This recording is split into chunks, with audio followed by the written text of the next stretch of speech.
You don't remember the last time the boss asked to see you alone. Not in a restaurant, not in an office, not even at one of his quiet backroom meetings where deals were whispered like confessions. No, this message was different. 2 words. Come alone, that's all. No greeting, no explanation, just a location.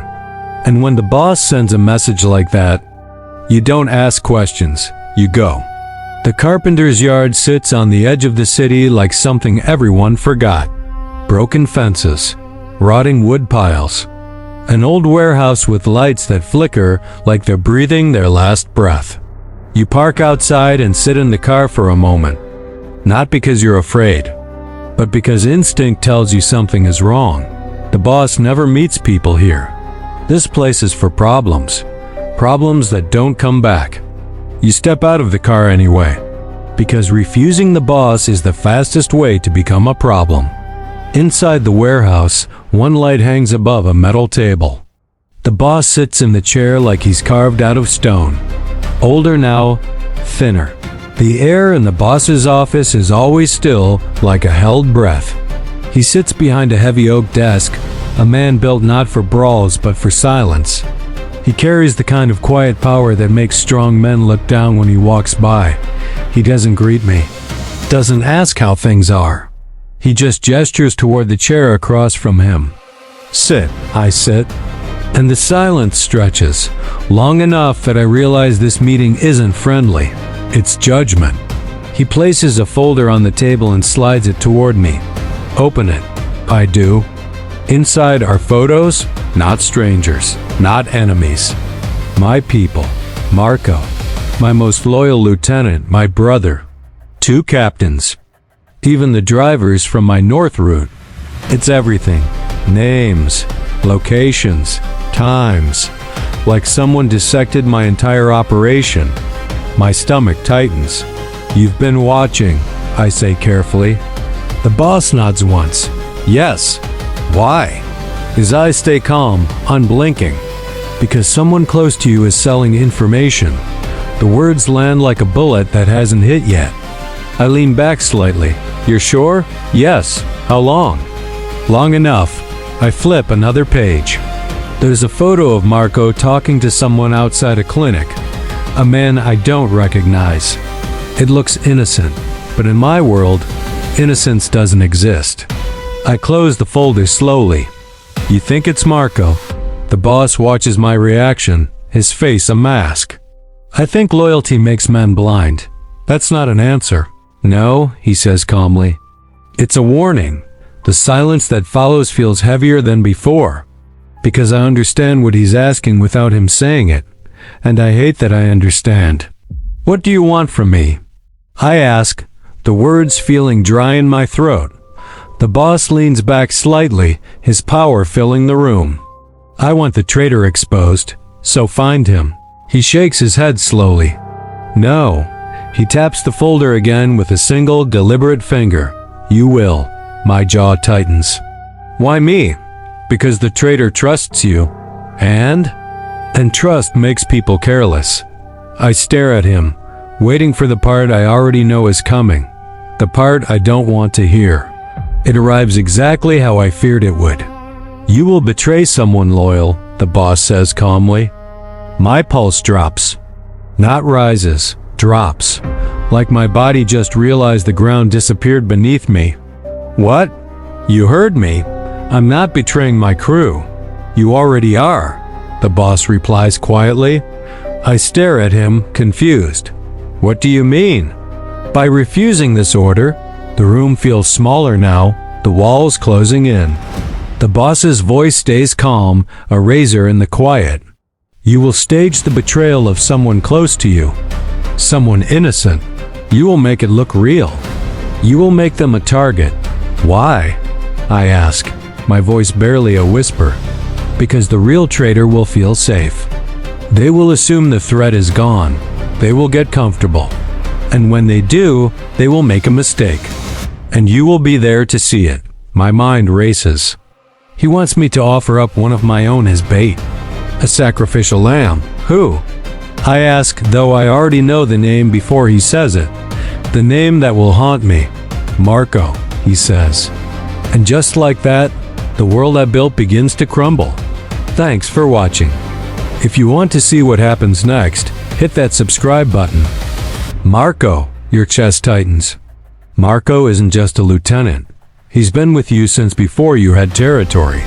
Before the Empire. Before the Council. He's taken bullets for you. Covered mistakes. Protected your brother when you couldn't.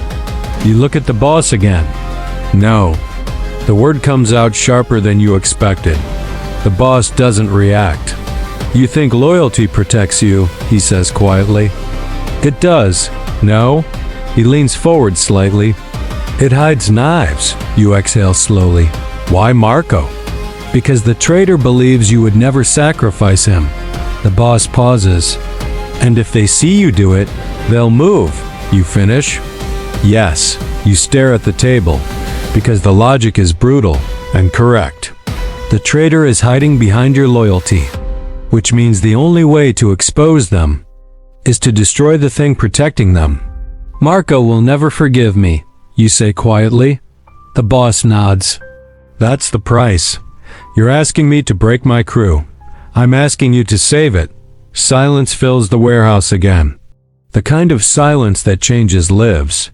You finally ask the only question left. And if I refuse? The boss's eyes don't blink. Then I remove you, not a threat. Just a fact. You leave the warehouse feeling like the air weighs more. The city looks the same. Cars, streetlights, people laughing in bars, but everything feels different now. Because you're carrying something heavier than a weapon. You're carrying a decision. When you return to the office, Marco is waiting. So is your brother. They both read your face instantly. Marco leans back in the chair. That bad? You sit behind the desk slowly. Yes. Your brother crosses his arms. What happened? You look at Marco, then at your brother, and you realize something painful. You can't lie, but you can't tell the truth either. The boss thinks there's a traitor, you say. Marco nods slowly. We knew that. He wants it exposed. Good, Marco replies. Then we find him. You swallow. Not exactly. Marco studies you carefully. What does he want? You finally say it. He wants me to betray someone loyal. The room goes silent. Marco's expression doesn't change. But your brother's eyes widen. What? He says. Marco leans forward slowly. Who? You hold his gaze. You. The silence after that feels like the moment before a storm hits. Marco doesn't explode. Doesn't shout. Doesn't accuse you. He just sits there for a moment, processing. Then he nods once. All right. Your brother stares at him. All right? That's your reaction? Marco shrugs slightly. If the boss asked for it, there's a reason. Your brother shakes his head. This is insane. Marco looks at him calmly. No. He glances at you. This is the job. Your brother's voice rises. He's asking you to destroy your own crew. Marco leans back again. Only on the surface. Then he looks at you. How real does it need to look? You hesitate. Very. Marco nods slowly. Then you better start tonight. Your brother looks between you. You're both insane. Marco smiles faintly. Kid, loyalty isn't about comfort. He leans forward slightly. It's about surviving the test. That night you begin the performance. You cancel Marco's meetings. You reassign his drivers. You question his decisions in front of captains. Whispers start immediately. Boss doesn't trust Marco anymore. Something happened. Someone's leaking. The rumor spreads exactly how you hoped. Fast, messy, believable. By evening you call a small council meeting. 5 captains. 2 lieutenants. Marco stands outside the room, waiting. You let them all see it. You keep your voice cold. Routes have been compromised, you say. Nobody speaks. You gesture toward the door. Bring him in. Marco walks inside. He plays his role perfectly. Confused, hurt, controlled. You stand slowly. Marco, you've been speaking to outside contacts. The captains shift in their seats. Marco looks around the room. Then back at you. You think I'm the traitor? Your voice stays calm. I think you're a problem. The room tightens. Marco nods slowly, then asks one question. You're sure about this? You hold his gaze and say the line that will break the room. Yes. The captains start whispering. You gesture to your men. Marco is suspended from operations. Gasps. Even your brother looks shocked. Marco says nothing. He just lets them escort him out. But as he reaches the door, he looks back at you. And for a split second, you almost believe the betrayal yourself. When the door closes, the room erupts. Questions. Accusations. Fear. Exactly what the traitor wants to see. Because now they believe the structure is breaking. And desperate men make mistakes. You just need one mistake, one movement, one signal to reveal who's been selling you all along. But what you don't know yet is that the traitor isn't just watching. They're already moving. And the next target is your brother. The rumors spread faster than I expected. By morning, everyone in the city knew the story. I turned on Marco, my most loyal lieutenant, the man who helped build my entire operation. Drivers whispered about it at gas stations. Captains argued about it behind closed doors. Even rival crews started asking questions. Because when loyalty cracks at the top, empires fall. And someone out there was counting on it. My brother slammed the office door shut. You went too far, he said, his voice sharp with anger. You humiliated him. I sat behind my desk staring out at the city. It had to look real. It looked real enough to destroy everything, he shot back. He was right. Marco's suspension wasn't just theater. It was poison, and poison spreads. Marco was gone. Officially, he was relocated for questioning. Unofficially, he was hidden in a safe house. No phones, no contact. Not even with me. The traitor could be watching every signal I sent. My brother paced the room. What if Marco doesn't forgive you? I shrugged slightly. Then I lose a friend. And if he's innocent? I finally looked at him. Then we catch the real traitor. He shook his head. You're gambling with everything. No, I said quietly. I'm gambling with appearances. The first sign came 2 days later. A shipment disappeared. It wasn't stolen violently. It was just rerouted. The truck left the dock full and arrived empty, with the seal still intact. That meant someone inside my structure, someone who thought Marco was gone and the defenses were weak, had quietly changed the route. My trap was working. I called an emergency meeting. 4 captains and 2 lieutenants arrived. My brother stood silently behind me. I let the tension build before I spoke. A North Route shipment vanished last night. The captains exchanged looks. One of them cleared his throat. Maybe Marco. I slammed my hand on the table. Hard. The room froze. Marco is not the subject of this conversation. My voice was ice. Fear makes people talk. Captain Alvarez spoke next. Then who did it? I let the silence stretch before delivering the line I'd rehearsed all morning. Someone thinks my crew is weak now. Another captain leaned forward. Maybe they're right. My brother tensed. I stayed calm. Then we proved them wrong. I scanned their faces, tension, fear. But one face remained calm. Too calm. Captain Romano. He built half his south routes with Marco, but lately he'd been distant. I filed that away. That night, I drove alone. No escort, no backup. If the traitor was watching, they needed to believe I was isolated. My phone buzzed. An unknown number. 2 words. Nice show. My stomach tightened. They were watching. The traitor was close enough to see internal moves. Not a rival, not an outsider. Someone in my circle. I returned to the office late. My brother was waiting, looking nervous. Something happened, he said. 2 cars outside earlier. They just watched for 20 minutes. My mind raced. They weren't targeting the building. They were targeting the people inside, my brother, or me. He lowered his voice. I think they were looking for me. He hesitated. Because Marco is gone. The realization hit us both. Without Marco, my brother became my most visible weakness. And weaknesses attract hunters. I immediately called Marco's burner phone. He answered. Yeah, they're moving, I said. On you? Maybe on my brother. Marco exhaled slowly. That's faster than I expected. You have a guess? Yes, he said. Who? Marco paused, then said the name I was already thinking. Romano. The calm one at the meeting. The man who knew our structure better than anyone. My brother looked at me. You trust that? I nodded. Romano is smart. Marco's voice came through the phone again. If it's him, he won't attack you directly. Why not? Because he still needs your authority to collapse first. He paused, then added something that made my chest tighten. He will come for your brother.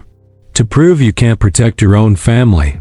That's how he'll break your empire from the inside. The game had just changed. It was no longer about a traitor in the ranks. It was about saving my brother. Thanks for watching, and be sure to subscribe for the next chapter. He'll attack what you love. The line echoes as you hang up the phone. Suddenly, the air in the room feels thick, heavy. Your brother, sitting across from you, senses the shift. What did Marco say? You draw a long, slow breath, trying to steady yourself. He thinks Romano is the traitor. A deep frown creases your brother's forehead. Then we arrest him. Simple. You shake your head slowly, your gaze fixed on the rain-streaked window. No. He throws his hands up in frustration. Why not? Marco's gut is never wrong. Because suspicion isn't proof, you reply, your voice low. In our world, an accusation without evidence is a declaration of war. So what else do we need? He presses, his voice rising. Movement. You turn from the window, a cold certainty settling in your gut. Think about it. Romano believes Marco is gone for good. He thinks our entire structure is collapsing from the inside. He thinks I'm weak, distracted, vulnerable. You let the words hang in the air. That's the perfect environment for a snake to strike. It means his next move won't be subtle. It will be big, risky, and visible. You lock eyes with your brother. You're leaving tonight. He shakes his head instantly, a defiant spark in his eyes. No, absolutely not. It's not a debate, you state, your tone leaving no room for argument. I'm not running. I'm not a coward. You're not running, you say, your voice calm, almost detached. You're bait. His eyes widen in disbelief. What? If Romano truly believes you're my weakness, my one vulnerable point, he'll make his move on you. He won't be able to resist. That's insane, he scoffs, but the color has drained from his face. You're asking me to walk into a lion's den. Maybe, you concede, but it's the only way to draw him out, to prove his betrayal beyond any doubt. He stares at you, his expression a mixture of anger and hurt. You're using me? The question stings, but you can't afford to show it. Your voice drops to a near whisper. I'm protecting the Empire. And if I die? He asks, his voice cracking slightly. You hesitate. This is the cold calculus of power, the part no one ever wants to admit. If you die, you say quietly, the words tasting like ash, then the Empire was already gone. Silence descends, thick and suffocating. He studies your face, searching for a flicker of doubt, a sign that you're bluffing, a hint that the brother he grew up with is still in there. Finally, he lets out a long, defeated sigh. Marco would punch you for this. A ghost of a smile touches your lips. He probably will. He stands, grabbing his leather jacket from the back of the chair. Where do I go? You pull a single key from your pocket and slide it across the polished table. There's a car waiting in the north garage, unmarked. And then, drive north. Don't stop. Alone? He asks, his unease clear. Yes. Won't that look suspicious as hell? Exactly. Midnight. From your high-rise window, you watch him walk out of the building, a solitary figure disappearing into the city's neon-lit shadows. The street below looks quiet, almost peaceful. But you know better. You know the predators are always watching. 3 minutes pass. An eternity. Then, 2 blocks down, a pair of headlights flick on. A sleek black sedan pulls from the curb, its movement smooth and deliberate as it begins to follow him.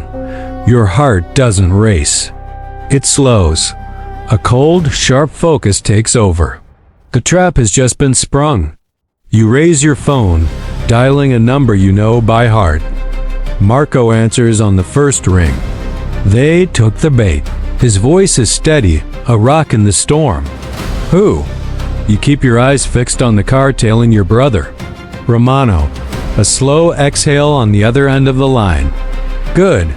You grab your own jacket, the plan already moving to its next phase. Now we finish it. But as you take a step towards the door, your phone buzzes. A new message.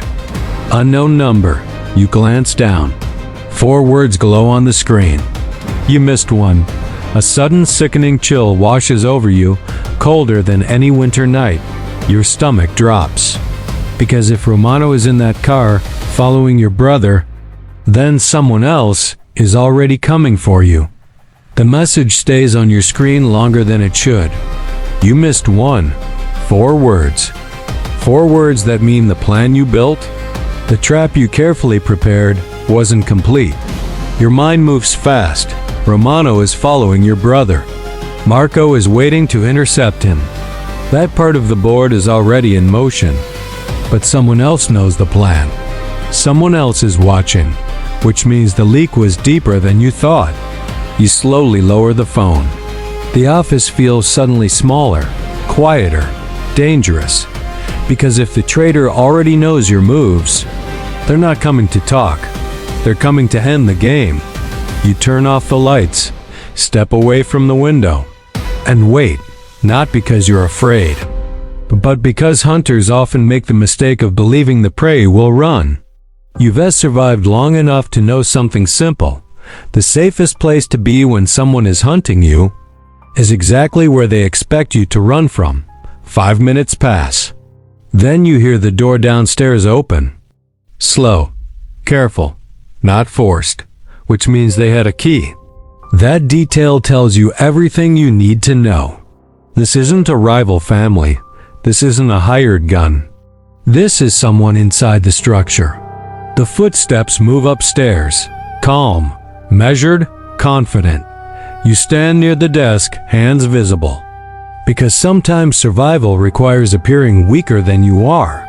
The office door opens, and the man standing there is someone you trusted for years, Captain Alvarez. For a moment, neither of you speaks. Alvarez closes the door slowly behind him. He looks almost relaxed, like a man who finally reached the end of a long job. You're calm, he says. You shrug slightly. I expected someone. Not me though. No, you admit. That part surprised me. Alvarez smiles faintly. That's why it worked. He steps closer. You're smart, he continues. You suspected Romano. I did. And you were right. You narrow your eyes slightly. Romano is the leak? Alvarez laughs quietly. Romano is the distraction. Your stomach tightens, because now the board makes sense. Romano wasn't the traitor. He was bait. And you chased him exactly like Alvarez planned. You used him, you say? Yes. To move suspicion away from you. Yes. Alvarez leans against the wall like this is just another business conversation. You've always been careful, he says. Hard to deceive. So you created noise. Exactly. The shipment. The rerouted truck. The suspicious behavior. It was all designed to point toward Romano, while the real traitor stood quietly beside you the entire time. You're selling information, you say. Alvarez nods. For months? To who? Whoever pays. Your jaw tightens. You're destroying the empire, Alvarez shrugs. Empires are temporary. Money isn't. You glance at the clock on the wall. Alvarez notices. Waiting for something? Yes. For Marco to call? You stay silent. Alvarez smiles again. That's the other problem with loyalty. What? It makes you predictable. Your phone buzzes. Alvarez laughs softly. Perfect timing. You check the screen. Marco. You answer. What happened? You ask. Marco's voice comes through the speaker. Romano tried to take the kid. Your chest tightens. And? He's tied up in a warehouse right now. Good. That part of the plan worked. Marco continues. But you were wrong. You glance at Alvarez. About what? Romano's not the traitor, you say quietly. I know. Alvarez's smile disappears. Marco's voice continues through the phone. We grabbed Romano alive. He's talking. And guess whose name he gave us? The room goes silent. Alvarez's hand slowly moves toward his jacket. You speak first. Don't. Alvarez stops. Not because he's afraid. Because he realizes something. You're not surprised. Marco's voice continues. He said Alvarez hired him to create distractions. Alvarez exhales slowly. Then he laughs. You really built a trap. You shrug slightly. I learned from the boss. Alvarez studies your face. Then he says something unexpected. You know the worst part? What? You almost lost. How? If Romano had killed your brother tonight, you would have lost control. You nod slowly. Yes, but he didn't. No. Alvarez straightens his jacket. So what now? Now? You say calmly. You explain who you're working for. Alvarez shakes his head. You think this ends with me? Your stomach tightens. How many? Enough. Inside the council? Some. Outside? More. Your phone buzzes again. Another call. This time, the boss. You answer. Yes. The boss's voice is calm. Is Alvarez with you? You glance at him. Yes. Good. The boss pauses. Then says something that makes the room feel colder. He was the final test. Alvarez laughs. You see? He looks at you. You passed. You frown slightly. What? The boss continues through the phone. You exposed the traitor. You protected your brother. And you kept the structure intact. You realized something then. This entire nightmare. The betrayal. The trap. The staged humiliation of Marco. Even Alvarez's movements. All of it was part of the boss's test. Alvarez spreads his arms. Relax, he says. I was working for him the entire time. Your mind races. You were pretending to betray us. Yes. To test loyalty. Yes. Marco's voice comes through the phone again. Boss didn't tell me that part. The boss chuckles softly. That was intentional. You sit down slowly. Because suddenly the weight of the last few days crashes into you. Marco almost died. Your brother almost became bait. Your crew nearly fractured. And all of it was a test. The boss speaks again. Leadership requires sacrifice. Yes. Now you understand that. You stare at Alvarez. Next time warn me. The boss laughs. If I warned you, it wouldn't be a test. Alvarez checks his watch. Well, he says, looks like my role here is finished. You shake your head. No. He raises an eyebrow. What do you mean? You lean forward slightly. The test might be over, but the lesson isn't. You look at Marco through the phone. Bring Romano. Marco replies immediately. On my way, Alvarez frowns. You don't trust him? You shrug slightly. I don't trust anyone. 2 hours later, the entire crew stands in the warehouse. Marco, your brother. Romano tied to a chair.